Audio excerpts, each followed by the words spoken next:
Retornamos com o Direto de Brasília, infelizmente já no último bloco. Vocês veem que quando o assunto é bom e entrevistado também, o tempo passa rápido demais. Os demais candidatos, professor Ricardo Caldas, Álvaro Dias, Marina Silva, que estão ponteando aí, estão bem nas pesquisas, Boulos e Henrique Meirelles. Vou tirar o Boulos porque ele é um caso à parte, mas os demais... Eu penso que eles fizeram boas intervenções, eles são bons candidatos, não há dúvida sobre isso. O Álvaro Dias é uma pessoa extremamente preparada, foi senador, foi governador, é uma pessoa equilibrada. Com certeza. Mas, como a gente mencionava, o primeiro turno é o turno do marketing. E aí ele não tem tempo suficiente, estrutura suficiente para se caracterizar como candidato. Ele, se fosse um pouco mais humilde, talvez ele tinha que estar associado a uma outra campanha maior, como a da Marina mesmo, ou do Bolsonaro, ou do Ciro, né? Mas aí a questão de eles teriam que se acertar. Meirelles a mesma coisa. Meirelles está com a pecha de ser banqueiro. Dificilmente um banqueiro vai ser eleito para alguma coisa no Brasil. Embora ele não se considere banqueiro. Ele trabalhou a vida inteira no Banco de Boston, né? Foi presidente mundial do Banco de Boston. Não é pouca coisa. É couro, pele, olhos, dentes de jacaré, mas não é jacaré. Não é jacaré, né? E pele de jacaré e tudo. Então, eu dificilmente, eu não estou esperando nenhum crescimento do Meirelles. O Álvaro Dias tem esse problema, ele é exprimido pela direita e pela esquerda, e aí fica o centro tumultuado. A Marina, o mesmo problema de sempre. Ela perdeu a oportunidade de se posicionar já na eleição passada, então ela está trazendo uma rejeição por um motivo muito simples, que é a incapacidade dela de mostrar liderança. Esse é um aspecto muito importante. Ela é vista como uma pessoa muito dócil demais, o brasileiro, que é uma pessoa não conseguiu viabilizar nem o seu partido, que está minguado dentro do Congresso, né? A articulação... Essa é a acusação, não sou eu que estou falando. Não, isso não é acusação, isso é fato. É fato. A articulação política dela não foi bem feita, ela entregou para pessoas erradas, e dentro do partido, né, as pessoas não souberam conversar direito, ela talvez tenha delegado demais e acabou que o partido dela saiu menor do que entrou. Por outro lado, essa articulação que ela fez agora não é mais 48, agora é 50 minutos do segundo tempo com o PV foi interessante e inteligente, porque valorizou o lado dela ambiental. O PV deixou de ser mais um na coligação lá da Lava Jato, lá do Alckmin, tá certo? Para ser um protagonista na campanha da Marina. Então eu acho que aquilo ali, essa chapa eu acho que cresceu. Infelizmente no Brasil o movimento ambientalista não é tão aguerrido como é no Reino Unido ou nos Estados Unidos ou na Alemanha. Se fosse, certamente a Marina já teria disparado. É porque nós fizemos aqui algumas entrevistas e está demonstrado que o discurso ambientalista, só pelo ambientalismo, ele não cola mais no mundo. Ele não é suficiente, né? Ele não é importante, é mas não é suficiente. Porque existe muito vamos dizer, fake nesse. Porque, na realidade, a pesquisa brasileira ela é reconhecida mundialmente. O Brasil produz alimentos da mais alta qualidade. E outra coisa, a agricultura brasileira só tem 7% do território nacional. Pois é. Não é para criar toda essa animosidade que não permita o Brasil crescer. Mas vamos voltando para as eleições. Então, voltando para as eleições, estou nesse ponto, aproveitando esse gancho. E o fator decisivo do voto no Brasil não é o meio ambiente. Não. Então, na eleição desse ano, eu penso que o que eu tenho visto, as pessoas comentando comigo, é a questão do combate à corrupção e à Lava Jato, que tem aparecido como um dos fatores centrais na escolha de A ou B. Eu sei de muita gente que mudou de candidato em função da percepção que a gente mencionava aqui, de que por trás do Alckmin tem todos os alvos da Lava Jato. Então, professor, olhando, claro, ainda está muito cedo, o primeiro debate foi ontem, mas olhando qual é o cenário, vai haver uma polarização até chegar ao segundo turno? Não, já está havendo, a polarização já existe. Eu só me surpreendeu ontem que eles pouparam um pouco o Bolsonaro, talvez por ele ser líder e não quererem também ir contra, né, o cabedal de votos dele. Tipo massa de pão, que se bater muito cresce. Também né? tem esse problema. E que nós não sabemos, na verdade, qual é a porcentagem de votos que ele tem hoje.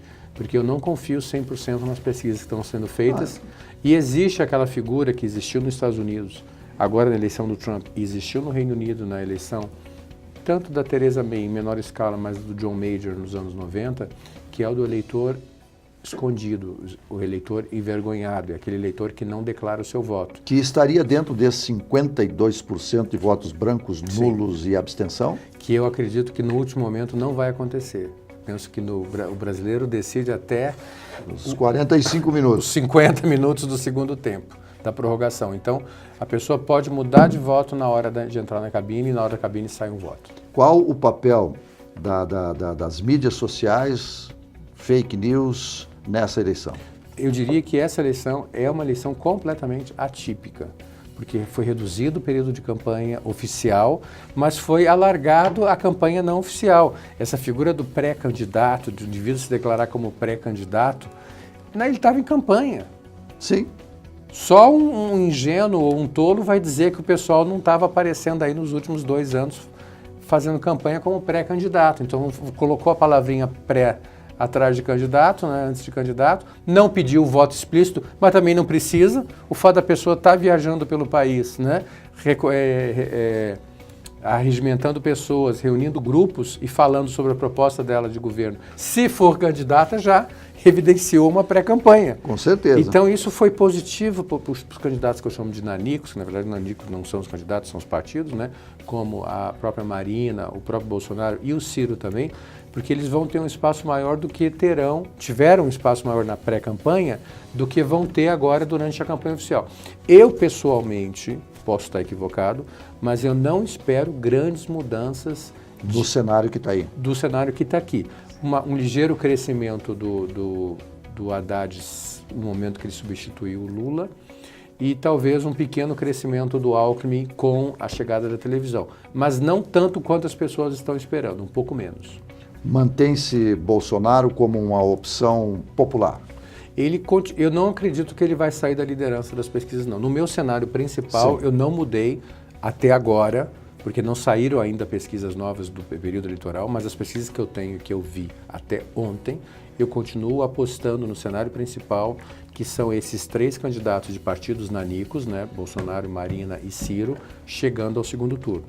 Depois que for feita a primeira pesquisa, já após o período eleitoral, após 15 de agosto, já lá pelo dia 20, 30 de agosto, aí eu vou ver se eu altero o meu cenário principal. Eu tenho outros cenários, sim, de crescimento do Haddad, no momento que ele substituiu o Lula, de crescimento do Alckmin. Mas no momento o meu cenário principal ainda é dos 3 partidos nanicos estarem no segundo turno. Programas e projetos, qual é o papel deles? Vai ter significativa participação na definição do candidato? Sim e não. O eleitor em si, ele não lê programa de governo, tá? Então os programas de governo eles têm que ser muito simples. Eu já participei, já elaborei muitos programas de governo, tenho bastante experiência nisso. Não adianta você fazer um programa de governo muito técnico e muito detalhado que o candidato não absorve porque é muita informação, nenhum deles consegue absorver, com exceção talvez do presidente Dilma, que tinha realmente uma enciclopédia com ela, mas não fazia bom uso, infelizmente.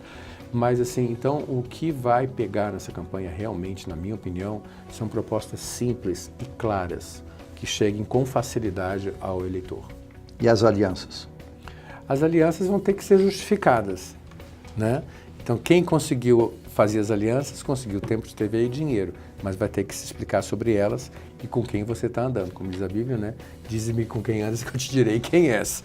Então vai ter candidatos aí que vão ter que se justificar tanto a sua participação na Lava Jato no seu governo, né, como é o caso do Alckmin, em relação aos seus secretários todos, ele vai ter que se explicar, que ele está no meio do tiroteio. Eu estive em São Paulo na semana passada e só se falava sobre isso.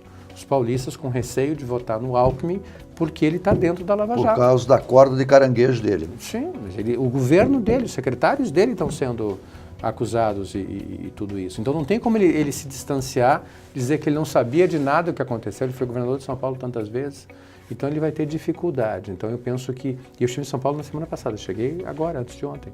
Então ele só se fala nisso, dos assessores dele que estão sendo levados presos, estão sendo processados e que estão sendo acusados de desvio no Rodoanel.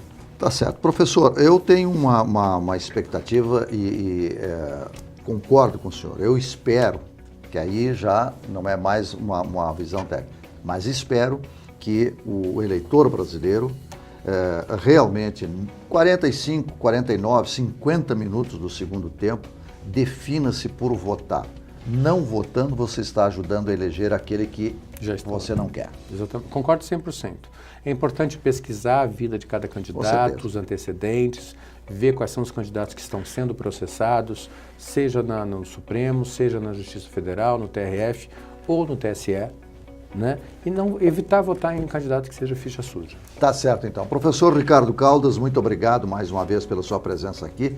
Daqui até as eleições, a gente vai ter o professor Ricardo Caldas aqui muitas vezes. Espero que aceite o nosso convite. Já aceitei. E nós pretendemos esclarecer o eleitor brasileiro, o cidadão brasileiro, porque do jeito que está, não pode ficar. E nós vamos tentar ajudar a mudar. Muito obrigado, professor. Eu agradeço o convite. E a você pela nossa audiência, muito obrigado e até o próximo Direto de Brasília.